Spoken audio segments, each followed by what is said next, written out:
안녕하세요. 매 에피소드마다 새로운 키워드에 알맞는 것 뭐든 소개해주는 모든 소개소입니다. 그리고 저는 모든 소개소의 소장 캐리입니다.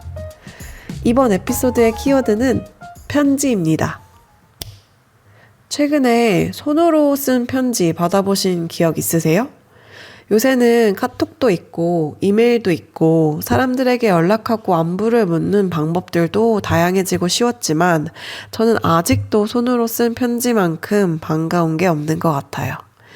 카톡으로 안부를 묻는 것도 너무 좋지만 멋진 손글씨가 아니더라도 투박하더라도 본인만의 글씨로 쓴 편지만큼 진심이 느껴지는 게 또 없죠. 카드나 편지 한 장을 보내려고 주소를 묻는 경우는 극히 드문 요즘인데요.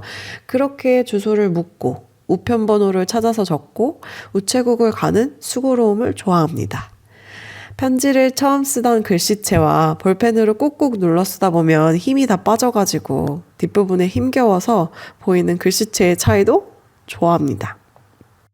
봉투인 걸 알면서도 봉투 입구를 꾹꾹 눌러 붙이는 정성도 좋아하죠.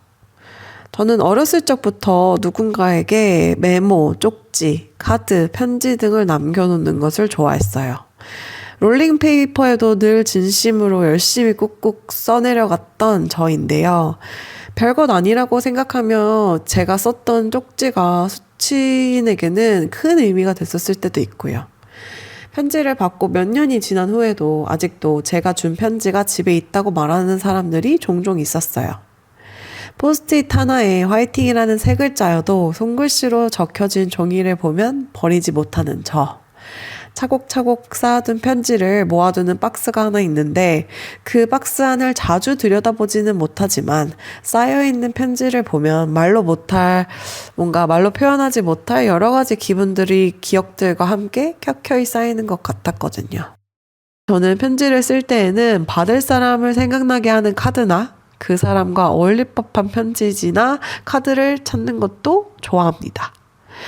일단 오늘 주제에 관련해서 제가 첫 번째로 소개하고 싶었던 게 이런 편지나 카드를 고를 수 있는 곳입니다. 바로 포셋이라는 곳이에요. 포셋은 연희동이라는 조용한 동네에 우체국 가까이에 위치한 오래된 건물에 자리 잡고 있어요. 이 공간을 이미 알고 계시는 분들도 계실 테지만 모르시는 분들도 계실 테니까 제가 포셋의 웹사이트에 적힌 포셋 소개를 그대로 읽어드리도록 할게요. 엽서 도서관, 포스트카드 라이브러리라는 주제를 시작으로 도서관에 가득한 책들이 엽서로 바뀌는 상상을 해봤습니다. 도서관에서의 행위들을 상상하면 책을 고르고 읽고 필사하는 모습들이 떠오릅니다. 포셋은 서로에게 주고받는 메시지, 나를 위한 소중한 기록들, 누군가를 생각하며 써내려가는 순간을 경험할 수 있는 곳으로 채워나가고자 합니다. 라는 소개글이 쓰여져 있었습니다. 3,000개가 넘는 엽서와 100여 종의 편지지들을 둘러보고 구매할 수 있고요. 기록을 보관할 수 있는 보관소도 있습니다. 그리고 1인용 책상도 있어서 구매한 엽서를 적을 수 있기도 하고요. 특이한 엽서, 귀여운 엽서, 특별한 메시지가 있는 엽서 등 많은 종류의 엽서와 편지를 한 곳에서 둘러볼 수 있고 뿐만 아니고 편지를 쓸 수 있는 공간까지 있는 곳인데요. 처음부터 끝까지 이 포셋의 팀원들이 함께 고민하면서 1년의 시간을 들여서 기획을 하고 오픈한 포셋은 공간을 멋지게 꾸미기보다는 엽서와 그 이야기에 집중할 수 있도록 필요한 집기와 가구만 배치해서 정갈하고 담백한 공간으로 만들기를 원했다고 하시더라고요. 엽서의 저렴한 가격 때문에 여러 매장에서 엽서의 자리가 줄어드는 것을 보시고 온라인뿐만 아니라 직접 만지고 느낄 수 있는 공간이 필요하다고 생각하셔서 기획하게 된 공간이라고 하더라고요. 엽서 한 장이 특정 공간과 시간을 기억하게 해주고 사람과 사람의 마음을 연결해주는 역할을 하니까요. 그런 점에서 엽서는 소중한 기억과 추억을 담은 기록물이기 때문에 포셋이 중요한 매개체겠죠. 정말 많은 종류의 엽서와 편지가 있다 보니까 그림 작품을 보듯이 하나하나 골라보면서 내가 쓰고 싶은 내용을 담는 엽서와 편지를 고를 수 있는 재미도 있고 정말 다양한 스타일과 다양한 메시지가 담긴 것을 보면서 한편으로는 영감을 얻을 수도 있었어요. 축하나 감사한 내용이 따로 없는데 라고 생각하시는 분들도 여러 가지 이유로 편지를 쓸 수 있도록 말이죠. 다음에는 영화로 넘어가서 제가 편지하면 떠오르는 영화를 한 편 소개해 보려고 하는데요. 영화 레이디버드 보신 분들이 있으신가요?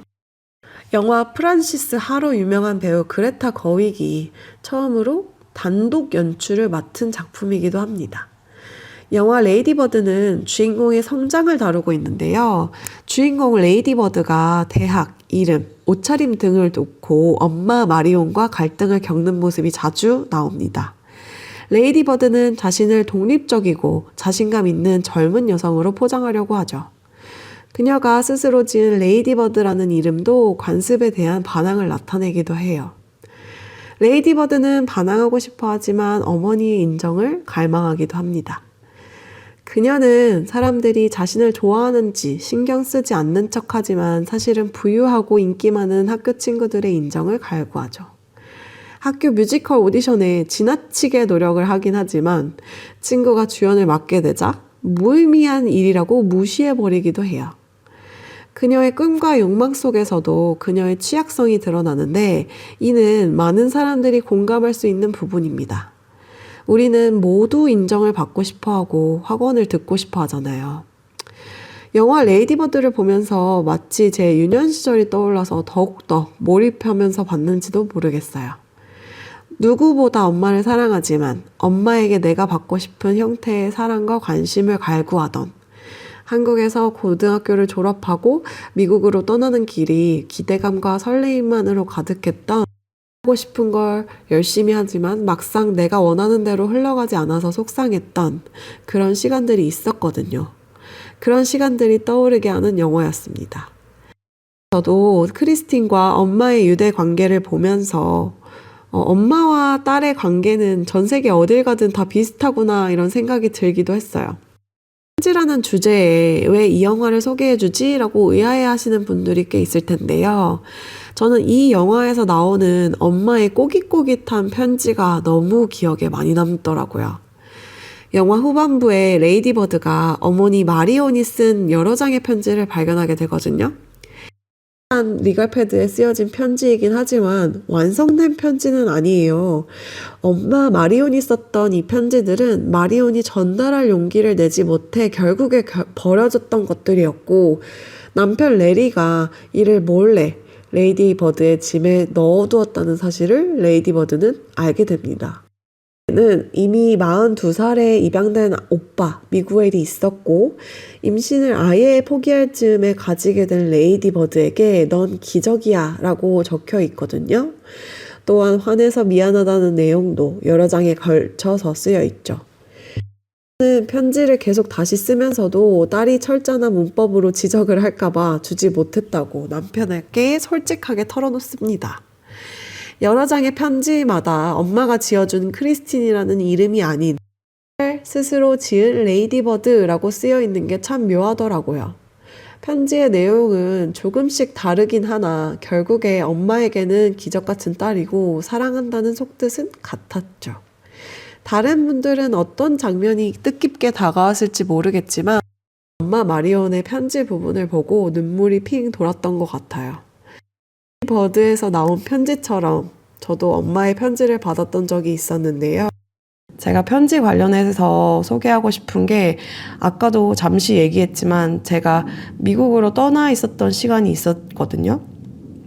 약 8년 정도 살았었는데 그중 학교에 다닐 때 엄마가 놀러 오셨던 적이 있었어요. 그때는 엄마가 있는 시간 동안은 좋은 곳만 모시고 가고 싶었었고 학교 구경이 하고 싶으시다고 하셨는데 그 말을 무시하고 보여드리고 싶은 곳만 찾아다녔던 기억이 있어요. 왜인지는 모르겠지만 그땐 제가 매일 살다시피 하던 학교를 구경시켜드리는 게 뭔가 시시하다고 느껴졌었던 것 같아요. 엄마는 한국으로 돌아가실 때 제 학교가 정말 구경하고 싶으셨다고 다시 한번 말씀을 하시길래 그 말을 딱 들었을 때는 너무너무 죄송하더라고요. 저는 그냥 엄마가 편하고 재밌는 곳만 가셨으면 좋겠다는 마음으로 제가 보여드리고 싶었던 곳들만 모시고 다녔었는데 를 가는 것보다 그저 딸내미가 많은 시간을 보내는 학교가 오히려 더 궁금하셨던 거더라고요. 그런 엄마가 한국으로 돌아가시기 전에 책 한 권에 봉투를 하나 꽂아놨었는데요. 그 이후에 이 봉투는 제가 힘들 때마다 읽어보게 되는 것 같아요. 네, 이 봉투는 제가 힘들 때마다 큰 위로가 됐던 글이 되었습니다. 너덜너덜하게 읽고 또 읽었던 편지 봉투. 봉투에는 달러가 조금 들어있었고 짤막한 편지가 쓰여져 있었는데요. 읽어드릴게요. 사랑하는 나의 딸 캐리야. 네 덕분에 너와 엄마가 오랜만에 가져본 즐거운 시간, 행복한 시간이었다. 고생 많았다. 그리고 고맙다. 지금 이 순간의 시간들이 너에겐 가장 귀하고 아름다운 시간이 될 수 있도록 최선을 다하는 너의 모습, 대견스럽다. 엄마의 바람이 있다면 이쁜 너의 모습이 너무 많이 가려져 있는 것이 안타까워. 정말 많이 힘들겠지만, 어렵겠지만 운동도 열심히 해서 정말 이쁜 너의 모습도 보고 싶구나. 너와 헤어질 생각을 하니까 눈물이 나네. 엄마가 표현은 못하지만 정말 많이 사랑하고 사랑한다. 내 딸 캐리야, 사랑해, 사랑해, 사랑해, 캐리야. 물론 엄마가 캐리 대신 제 한국 이름을 써주셨는데, 엄마가 사랑한다는 말을 저희 집은 좀 잘 안 하는 편이거든요, 표현을. 그런 집이 아닌데, 엄마의 사랑한다는 말이, 그것도 마지막에 여러 번 적혀 있는 말이 정말 많이 위로가 됐습니다. 저희 집에는 엄마가 주신 편지지는 없는 편지 봉투가 아직도 있는데 결혼할 때 짐을 옮기면서도 가져왔는데 남편이 그걸 읽어보더니 이건 꼭 간직해라 하면서 이야기를 해주더라고요. 그리고 제 편지도 소개해봤는데 또 제가 편지를 좋아하다 보니까 책도 편지에 관련된 책이 저희 집에 있더라고요. 편지를 좋아해서인지 구매해뒀던 책인데 책 제목은 안부의 안부라는 책으로 임희선님께서 엮은 책이에요. 제가 책 소개를 그대로 읽어드려 볼게요. 가진 편지 중 가장 오래된 편지는 무엇인가요? 누군가 나의 탄생을 축하하면서 보낸 편지, 방학 동안 친구와 안부를 주고받은 편지, 애인의 생일을 축하하며 보낸 편지, 부모님께 감사를 전하는 편지, 마음을 정리하려 허공에 보낸 편지 등 여러 가지 이유로 오랫동안 버리지 못하고 보관하고 있는 편지가 있습니다. 우리는 왜 어떤 마음으로 편지를 간직하고 있는 걸까요? 책 안부의 안부는 이러한 궁금증에서 시작된 프로젝트입니다. 여러 통로를 통해서 각자 가장 오래된 편지를 수집하고 있다는 이야기를 전했고 그 이야기에 40여 명이 응답해 주셨습니다. 흔쾌히 내어주신 편지와 사연을 엮어 책의 형태로 선보입니다. 이번 프로젝트에 참여해주신 분들께 가장 많이 들었던 말은 서랍 속에 잠들어 있던 오래된 편지를 깨워줘서 고맙다는 것이었어요. 우리는 보통 오래된 편지를 잘 꺼내보지 않는 깊은 서랍 속이나 상자 안에 보관하죠. 사실 일상을 살면서 편지를 꺼내어 보는 일은 자주 있지는 않습니다. 이사할 때 짐을 정리하거나 물건을 찾다가 우연히 편지를 발견하고 갑작스럽게 옛 기억과 마주하기도 합니다. 책 안부의 안부는 오래전 누군가가 나에게 안부를 물었던 편지에 안부를 물어보는 책입니다. 그동안 잘 있었니? 하고 안부의 안부를 묻는 것이죠. 당신의 안부는 잘 지내고 있나요? 글로 시작되는 책입니다. 디자인, 형태, 그리고 저마다 다른 글씨체로 적혀있는 42명이 보내온 각자의 가장 오래된 편지를 모아서 엮은 책이에요. 이런 형태의 책도 참 재밌다라는 생각이 드는 게 사실은 보통은 개인과 개인 사이를 엮어주는 비밀스러운 느낌이 나잖아요. 그런데 이렇게 다른 사람과 다른 사람의 비밀 이야기를 지켜보는 듯한 느낌이 드는 책이라서 게다가 오래된 편지를 꺼내어보고 안부를 묻는 책이라니 흥미로웠습니다. 이 책을 보면서 제 서랍 속에 보관되어 있는 편지와 쪽지들을 다시 한번 꺼내어 보게 됐는데요. 1949년에서 2021년 사이에 그 편지들의 사연들을 엿볼 수 있으니 궁금하신 분들은 안부의 안부라는 책을 꼭 찾아보시길 바랍니다. 또 다음은 공모전이 하나 있어서 소개해 보려고 하는데요. 저는 이런 공모전이 있는지 사실 그전에는 알지 못했어요. 근데 오늘 주제를 관련해서 좀 검색을 해보다가 갑자기 이게 떠가지고 이것도 소개해드리면 좋겠다라는 생각이 들어서 가지고 오게 됐습니다. 바로 대한민국 손편지 글씨 공모전이 있더라고요. 공모 기간은 2024년 5월 14일부터 9월 10일까지이고요. 공모 주제는 웃음 배달 편지, 부제는 너랑 나랑 웃음 한 스푼이더라고요. 공모전 주제인 웃음 배달 편지는 쉽고 친밀하게 다가갈 수 있는 웃음이라는 소재로 현대사회의 지나친 경쟁과 갈등에 지친 사람들에게 편지 쓰기가 웃는 시간을 배달받는 경험이 되어주길 기대한다고 되어 있더라고요. 공모 부분이 좀 다양한데 초등부, 청소년, 일반, 그리고 특별 부분은 외국인 부분이 신설되는 부분이라서 또 재밌더라고요. 궁금하신 분들이 있다면 편지 쓰기 공모전 홈페이지인 www.lettercontest.kr 참가 접수 후 손편지 우편을 제출하시면 되더라고요. 편지글이 아닌 시나 수필, 일기, 그림 등은 제외되니까 유의하셔야 하고 편지로만 작성된 접수된 편지만 작품으로 인정된다는 점 알아두시길 바랍니다. 단체로도 받을 수 있는 상들이 있고 꽤 많은 상금도 있으니까 저처럼 편지를 좋아하시는 분들이라면 도전해 보시는 게 어떨까요? 편지 쓰기는 마음을 정리하고 자신과 소통하는 데 도움을 주는 것 같은데요. 당신을 생각하고 있습니다 라는 진심을 전하는 방법입니다.